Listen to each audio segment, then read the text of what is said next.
and we're continuing our bare minimum groundwork series. In this segment, we're going to move on to walk, trot, canter, relaxed with your head down on a circle on a 12-foot line. So we don't have to start here. You might start long rope out on the rail of the round pen and start shortening it and slowly build them up to understand that rope and learn how to put that rope on the ground. Go back and see Art of the Circle. Friendly as I can be with this stick is 180 degrees around the circle. So if you were to look down on me, okay, that stick is as far away from him on the circle as I can get. In a horizontal plane, bring this towards him. How good are your dance moves for Friday night? Like a sprinkler.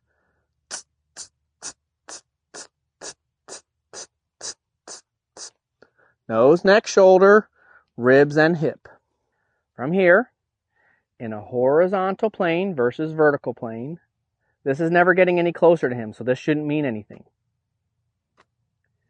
Look, it just meant put your head down and relax. Oh, darn. And if I take this hand and push down, you saw he felt that. Let's look again. If I push down, there he came in and put the rope on the ground. That was thoughtful. Push down. There he goes.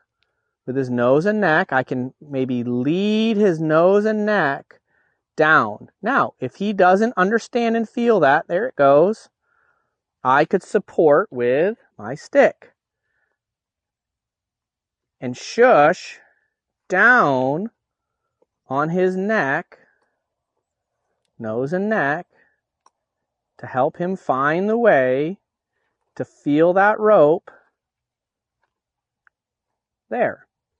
So then could I, let's see, if I swing the rope forward and around, can he feel me? Yes, he can. Lead him up to a canter.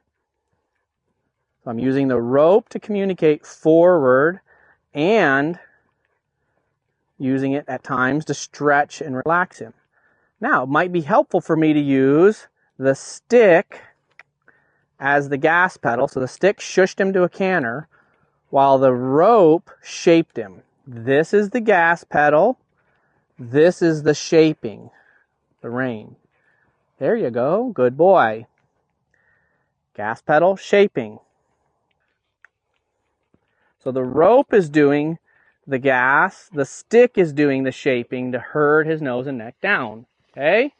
So this rein says come ahead. The stick shushes his nose to stretch. Good boy. Walk, trot, canter. Relaxed with the head down on a 12-foot line on a circle. Herding. Okay? And then this was just tucked to keep it consistent. Because what I don't want is zombie horse training.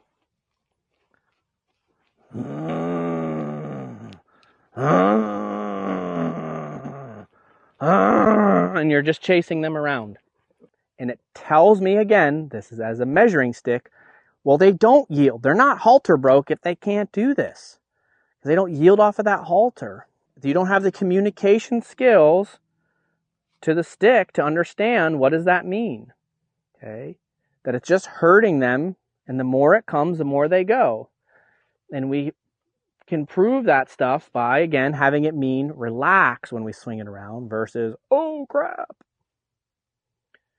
All right. I hope you guys are enjoying this series. This is something that's very important to me, and we want to have a nice record of all the little pieces about getting this bare minimum going so we can move on with some of the more and then list the fun stuff.